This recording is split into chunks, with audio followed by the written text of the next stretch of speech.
Hello folks, my name is Hypocrite and welcome to yet another episode of the Samara playthrough in Hearts of Iron 4, the New Order mod. First things first, I would like to ask you about a certain thing as one of the viewers, John Smith, if I'm not mistaken, had pointed out that the fact that I read a lot of stuff, a lot of focus descriptions or event pop-ups may make the series go over not 15 but 50 episodes, and I think that he proved a valid point that the last two episodes were really long and there was little of playing and a lot of reading. So may I ask you if I should stick with reading the event pop-ups and descriptions of focuses, or should I just leave it for you to read? Because I really have no idea how should I go with the series when it comes to reading stuff. But anyways, let's get right to business. We have some events decision. Oh yeah, it's the smuggling thing. Yeah, well, let's get through the rebuilding focuses. Even though we were considered as significant assets by our benefactors to the west, we are not spared of the terror bombing campaign that the Luftwaffe conducted indiscriminately for years. Our cities, our factories, and our homes were destroyed by the bombing runs, being rebuilt only to be hit again. The people of Samara suffered for years, with no end to the bombings in the horizon. However, there is hope. The Reich has fallen into chaos and disarray, and the Luftwaffe has more urgent business to do than target practice on Russian villages. Now, it is time to rebuild the city, and all our territories as well. Houses, factories, and infrastructure like roads will be repaired or built to serve the people of Samara. Hopefully, this will show the people how much the KONR cares for them and what they do for them. Popular support is, after all, a key to keeping control. Okay, so the rebuilding Samara focus is completed, and now let's go with the Zykov plan. Industry is the backbone of any modern nation. Without it, we cannot have a good standard of life or develop our military, both vital parts of the Russian state. Mileti Zykov, a reformist within the KONR's ranks, has proposed an ambitious economic plan that, if it succeeds, could bring Samaran industry to a new level. Zykov has laid plans for the construction of new factories across our territories, using investment from the civilian sector that will hopefully have trust in our economy, to empower the military-industrial complex of our military. It is a sound plan, and we hope it will be quite helpful for our struggling economy. I think that we should actually be able to destroy, or maybe not destroy, but be successful with raiding Bashkria. Well, you know what, let's try it. I think it won't hurt to try. Alright, while we are preparing for the raid, we should go with the focus tree. So let's go creating an arms industry. Ever since the formation of our state right on the German frontier, the Reich has been our main and only benefactor. They have provided us with weapons and supplies, not to unify Russia but to remain loyal and cause trouble. However, we cannot remain independent on them for long. It is finally time to work to achieve autarky. The Russian war industry shall be rebuilt, far better than the Bukharin years. to become the driving force behind the reunification of the country under no one but us. Alright, so we should be able to successfully raid them. Let's wait. Oh, so they actually paid the tribute. Miraculously, Bashkria has caved in and paid us tribute, handing over our desired loot from their state. Bloodshed has been avoided and our men live to fight another day. It is unlikely that Bashkria is to surrender to us so easily again. Yeah, well, we will try. We will try next time. So, what should we? Where should we spend the money? I am not sure, but I've heard that reaching 100% poverty rate will pop the country onto the Spartan ideal, but I am not sure if it's possible outside Burgundy or those guys, the Revolutionary Front. And I don't think if I want to see the thing going on. So maybe let's go with the agricultural methods. I think it'll be the best. So the arms industry is created. So now let's develop the city. As we begin to rebuild the city of Samara, the center of power for our state, it is important to not merely repair the ruins. We must go even further. The city of Samara before the war or the bombing runs began will look like a small town in front of the newer, reborn city. New industries from factories to stores will be built and supported by the government to encourage economic development. Residences to house more Russian citizens will also be constructed. Our end goal is to make Samara nothing less than a shining beacon. Fuck. Yes. Let's create a shining beacon of development in West Russia. Yeah, so Lehi in Israel had happened. Nothing strange here. The city had been developed. And now let's go with connecting our lands. Admittedly, the links between Samara and the other towns and villages under our protection are weak. Of course, the relentless bombing campaign has been the main reason behind this, and so it is imperative that with the end of the bombings we rebuild infrastructure from roads to railways to connect our territories. Old Soviet roads will be repaired and new ones will be built, always under the funding and supervision of the government. This way our citizens will enjoy much easier transport and our garrisons will be able to function better. Our lands had been connected and now let's build the future. Our development of our capital city continues smoothly as it continues to grow to levels only seen in the days before the collapse of the Bolshevik regime. It is the duty of the committee to continue this valuable work for the good of the citizens. We will finish this ambitious project we have embarked on, as we are determined to do so. The city of Samara shall be the largest and the most glorious city in West Russia, a monument to the Committee of National Salvation's government and their work for the common people. So we'll get 2 civilian factories, nice. You know what? The Bashkirs are quote-unquote ready to be raided again. You know what that means?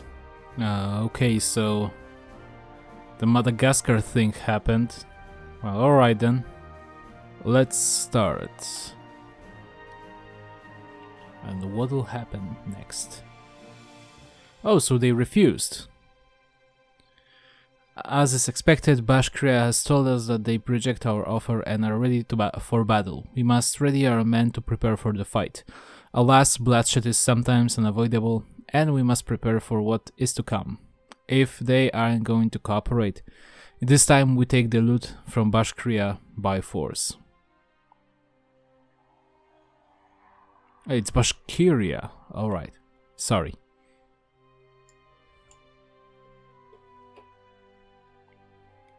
Yeah, let's shoot the air. Let's shoot the air. Shoot the air, alright. Yeah. I don't care for Japanese stuff. Yes. The raid's successful. Our reports have returned. Our men hurry home with trucks filled with loot and blood smeared over their hands. They congratulate each other for the successful raid against the unsuspecting enemy, patting their comrades on the back and taking the last few shots at the survivors scurrying away. We proclaim victory in this skirmish as our men cheer and whistle in the hysteria of war, eager to present to us the treasures they have prized from the grips of our adversaries. Seize all we can use, and we'll get food for the hungry too. Food for the hungry. At long last, everyone finally has food for the night, and we need no longer work on empty bellies and broken hearts. Living off half rations for months had taught us all temperance and composure, but gnawed at our minds in a silent and icy hysteria. Now we have plenty of food for generations to come, and the people of Samara can begin their toils without hunger bothering them throughout the maddeningly tiresome days. Guess we're not hungry tonight. Guess we're not going hungry tonight. Good. Okay, before we get to another focus, let's spend the loot. So we should go with industrial equipment. I think it's a good idea. All right. We need weapons, of course. Soon our army will begin a campaign aiming to reunify the Russian lands under one banner. To ensure that this campaign is a success, a further expansion of the arms industry is highly important. More factories will be built with the resources we have, dedicated not to civilian goods but to producing any kind of military equipment, which will be quickly funneled to our armed forces. Guns, tanks, artillery, whatever is needed from our army will be produced in this new rapidly developing industry. When our armies are well equipped and our depots are full of supplies and arms, we will be ready to strike, and Russia will come under our fold. Okay, so we need no longer any weapons because we have them. Preparing for the unification. As the dawn of the wars for the reunification of Russia comes closer every day, it is time to make the final preparations to be ready to strike. Our economy is blossoming as we cautiously plan its growth, and more economic enterprises appear, further supporting the city. Now we are in the final stretch before our reconquest begins. The Samaran government now needs to act carefully and make its last steps before its economy and society change completely, perhaps irreversibly, with the war of reclamation. So we have Russian industry. Actually, oh well, it's for 2 years, so maybe when the terror bombing stops, we'll be able to build stuff quickly. More quickly, actually. Okay, so we've ended the preparing for the unification, so let's make a better Samara. With every day that passes, Samara comes closer to reclaiming its spot on the global stage. Our industry is rapidly growing with both the military and financial sectors expanding to accommodate the needs of the government and people. Our economy has stabilized, with the people happy at their situation and with work to put food on the table every day. Our army is equipped, trained and more ready than ever to fight for the fatherland. So it's motherland or fatherland, just be concise. Against any enemy that dares challenge us, we are unstoppable, and the reunification of Russian lands, fractured for decades, is finally on the horizon again. gains the completed Zykov plan, which grants daily political power gain plus 15, 0.15, consumer goods factories minus 15%. That's a lot. God damn. Okay, so this part of the focus tree is almost ended. Now we address politics.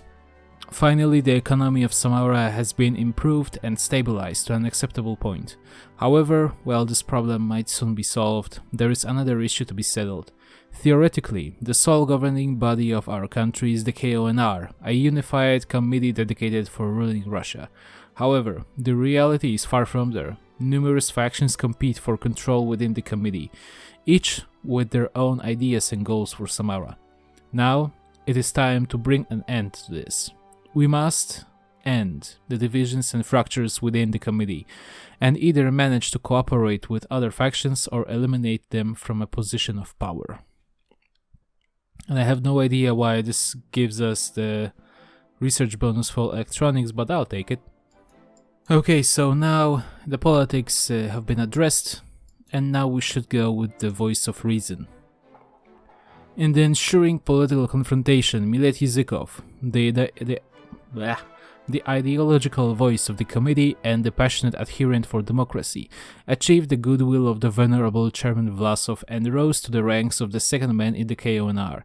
Few expected such a contentious figure to become the designated heir to Vlasov, but it seems that the radical ideas and the appeal to the people brought the head propagandist of Samara far more weight to his bid for power than his enemies would ever expect. Of course, the favor of the old general is not enough to protect Zykov from attacks of the rivaling factions. Many members of the KONR, especially the more conservative members of Oktan's faction, have barely concealed their contempt for the daydreaming demagogue. The usually apolitical Bunyachenko faction have unusually also expressed dismay at Zykov's election. The new deputy chairman has yet to prove his worth, but no matter what it takes, Zykov will make every effort to accomplish the goals the Russian liberation movement was founded upon: the overthrow of any tyranny and the creation of a new free Russia, one without Bolsheviks and any exploiters of the Russian blood. Change in popularity of F-sism minus to 50%. Alright, so now we have 3 paths that we can go with. Yeah, well, we have to finish them, the 3 of them. So maybe let's go with Vlasov first. Whatever could be said about him, one cannot deny that Vlasov is indeed a significant person in the 1,000-year-old Russian history, a living myth who will be remembered along such figures as Alexander Nevsky, and maybe even Peter the Great for his decisiveness to rise against the tyranny and lead the Russian people into a new, freer future. As befits a historical hero, the biography of Vlasov is full of wrongful and controversial decisions, and many deprecate him for his mistakes, but they will not be the judges of the mother history. The stagnation of the internal affairs in Samara caused many people, including both the elite of the committee and the common Russian folk, to turn on General Vlasov for his alleged apathy to the needs of Russia and his inability to govern the KONR, but his authority among the new Russian government is still indisputable. Combined together, the supreme powers of Vlasov and his backing of Zykov's democratic reformist bureaucrats will become a battering ram which will break through the discontent of KONR and open a way to reforms we wish to see. Gets event. Period. Blank. Gain base support. Alright, okay. I understand.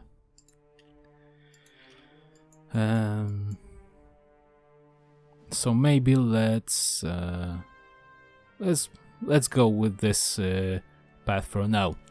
Radio is the cheapest way to reach every soldier and citizen. By launching new programs that mix entertainment and education, we can inform the people better of the currently unfolding democratic revolution. Deputy Chairman Zykov is known for his oratorical skill and propaganda work. Let us see this asset to diminish the influence of untruths and deception across our land.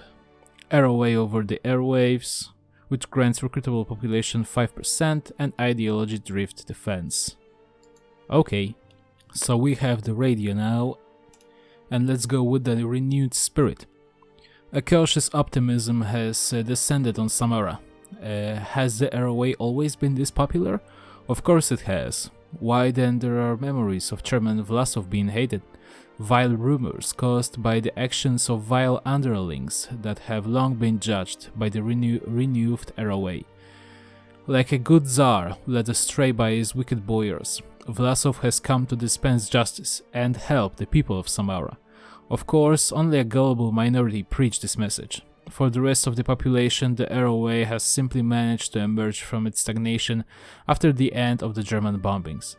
Curious about where we are going with this, and too cynical to oppose us violently in a quixotic effort at rebellion, our good citizens are themselves beginning to emerge out of their apathy.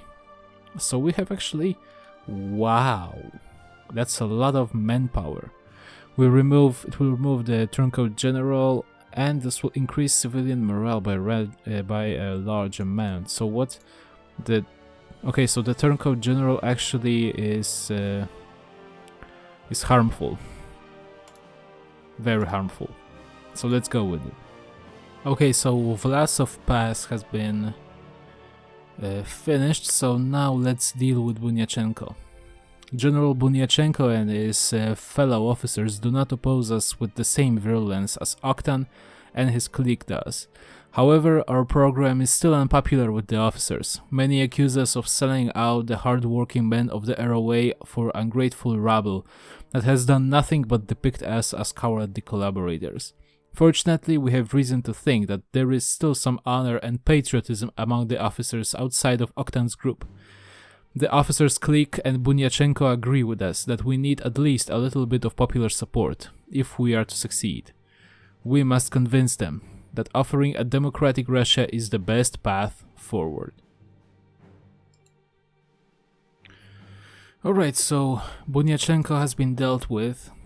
Let's see the event. Coercing Bunyachenko.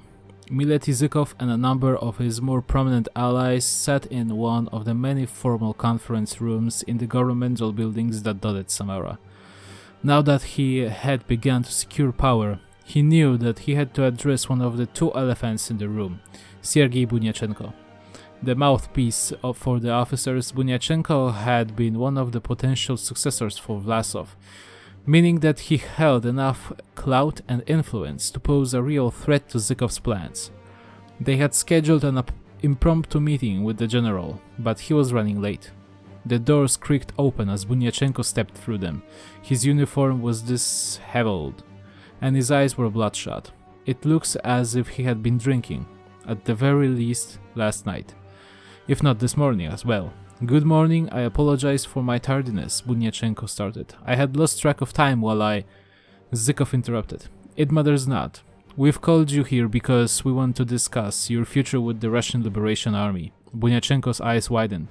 Don't worry, we're not having you shot, chimed in one of the advisors. Zykov glanced at his peer dismissively before focusing on Bunyachenko once more. No, I suppose we aren't. You represent something that has value to me, Sergei, Zykov asserted. You have the ear of the people we need to hear, and who need to be heard by us. The way I see it, we'll keep you around with a generous salary, and not only will you remain at the head of our armed forces, but you will also report directly to us about any goings-on in the army that would need to be reported on. Does that make sense? A short, curt nod from the general followed, and he was dismissed. The Velvet Glove. Change in popularity 15%, that's a lot. Soon we will be probably at 100. Okay, so let's go with speak with Bunyachenko.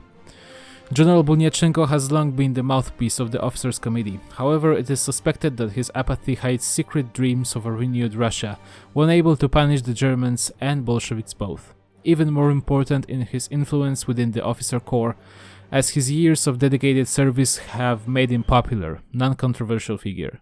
It is thus crucial that we begin talks with them, to attempt to bring him closer to our democratic aims. This will be a long task, and one that may never succeed fully. However, convincing him to ask the Officers' Committee to give us a chance is an easily attainable first step. You know what time it is? It's raid o'clock, and go!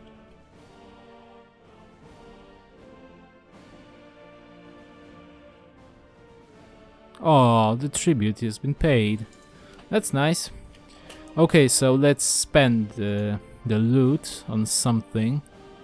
Maybe on the workers. Yeah, that won't hurt. Oh, so this thing happened. That's cursed. But at least they have ended the Burkses. So we've spoken with Bunyachenko, so now let's speak with the committee. The Officers' Committee is an important part of our crusade to liberate Russia.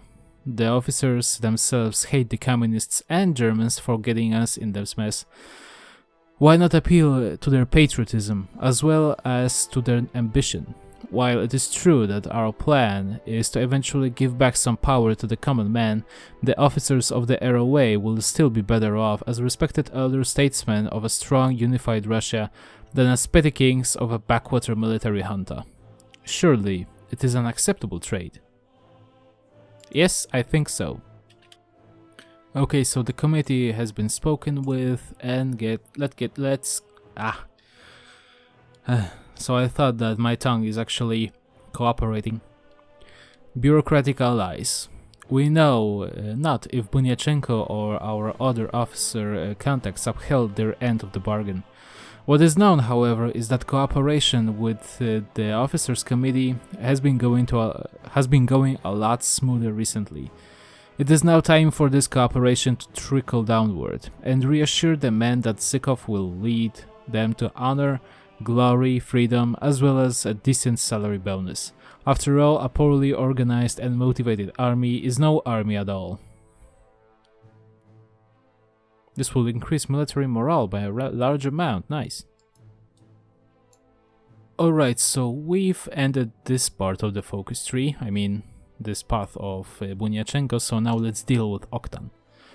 Our most dangerous opposition consists of the clique of men centered around General Oktan. Men who see the collapse of Russia not as a tragedy, but as an opportunity to get rich. Encouraged by their German sponsors, the Oktanite seek to grind poor Russian citizens into the dirt to extract every ruble of loot from this catastrophe. While we shall work to prevent the spread of the rot any further, a significant group of officers already think like Oktan. We must thus deal with them, as well as with the leftover German influence over the HOI, if we are to shed our image as unhinged collaborators among the people. So, will Oktan be dealt with? The issue of Mikhail Oktan. We all know who he is, Zykov began, and we all know who he controls. It was true. Now that Zykov has assumed control of the Russian Liberation Army, he had real reason to suspect that Mikhail Oktan, a well-known corrupt officer and a reveler in the less than savory operations undertaken by some of our soldiers, was one of the driving forces behind the instability following Zykov's ascent to power. But right now, acting against him would be disastrous. He controls too much, Zykov concluded, edging out any of his more hawkish supporters in their over-enthusiasm to deal with the individual. But that's not to say, of course, that we should leave him to prepare a coup. He operates on a system that centers around his ability to buy his supporters, which means that for a certain price, almost all of them can be bought back. I'd like to have a list of at least drawn up of names that we can convince to come over to us, and a list of those who likely won't be bought, so that we can begin planning arrests of key figures. We may not be able to take him out yet, but we can whittle him down. Does that make any sense? Aides had been bustily writing down the chairman's orders, but all nodded in a unison as the chairman checked for understanding. Dismissing themselves, they quickly went to work narrowing down Oktan's supporters. The Iron Fist. Alright. So let's speak with Oktan. General Oktan is a hard, cynical man, convinced of the idea of sharing the ROA's power with our citizens. Unconvinced, sorry. In his little clique are some of the fiercest opponents to our democratic aims. Oktan is also both greedy and indispensable. His contraband network will be of great assistance to us, and he alone can keep our opponents within the officer corps in line. Why not appeal to his greed? By asking him to help us capture all of Western Russia, we can buy off his patience. The rogue general believes us idealistic rabble, and will not expect us to betray him when the time comes. Okay, so Oktan has been spoken with, and now let's speak with the Germans. Our German friends in Moscovian and beyond might be busy with their own troubles right now, but the sight of Russian reunification on their doorsteps is sure to alarm them eventually. We still have a little goodwill in the Reich, for our work is pushing back the communists and bandits. By cashing in every last contempt-drenched favor, we can reassure them that we are merely taking a preemptive move against the WRRF. In turn, German food and supplies will help us secure our rear as we leave Samara and go to war. Army professionalism will begin to slowly improve. That's good. So the Germans have been spoken with, so now let's excise the rot. Oktan and the Germans think as weak-willed and easily subverted once the time comes. Let them dream this, for our day shall come. With both factions giving us some leeway, it's time to crack down hard on corruption within the ROA. Any German bandit or smuggler caught aiding this blight on the people will be publicly shot. Junior officers, common soldiers, and citizens victim of predation in the past will be compensated. By shedding our image of a decaying German junta even further, we can in time earn the respect of our citizens. It will replace German bootlickers with renewed military trust, and that's a lot of change. Why if the factory output will lower? Where was it? Aha. Okay, so we will just lose the factory output. Well, but for the rest, it's actually pretty good. And while we're here, it will decrease corruption. So let's maybe increase it a bit.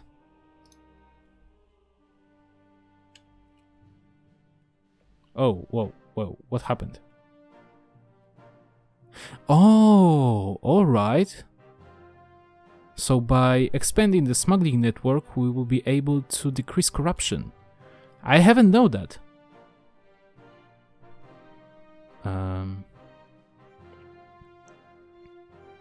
But will this increase the amount of stuff?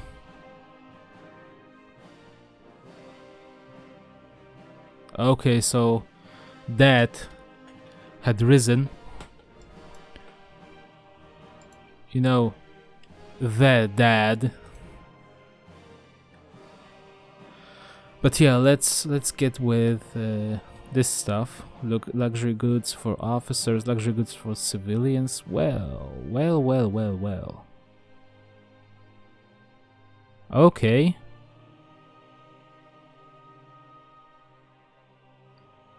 Alright, so maybe let's bribe them. And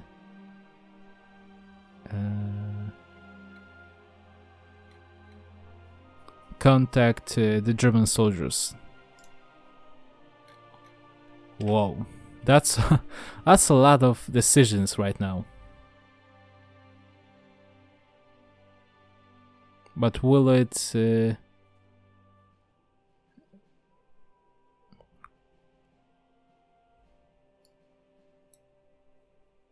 enlarge the stuff that we'll be getting? I have no idea. So the rod has been excised, and now let's go with begin the unification. With our internal situation settled, we must now begin the wars of unification. No longer escape hunting dogs for the German. We of the ROA must accept our destiny as liberators of Russia. If every Russian is to live free of fear and oppression, then we must not fall. Soldiers, citizens, onward. And now we'll end this episode. So I hope that you've liked it, and please let me know if you want me to read the stuff that is to be read, or just leave the thing for you to read. I have no idea how to what to do now. So be sure to leave a like, a comment, and to subscribe to my channel if you want to see more of Hearts of Iron 4 TNO Samara stuff. See ya.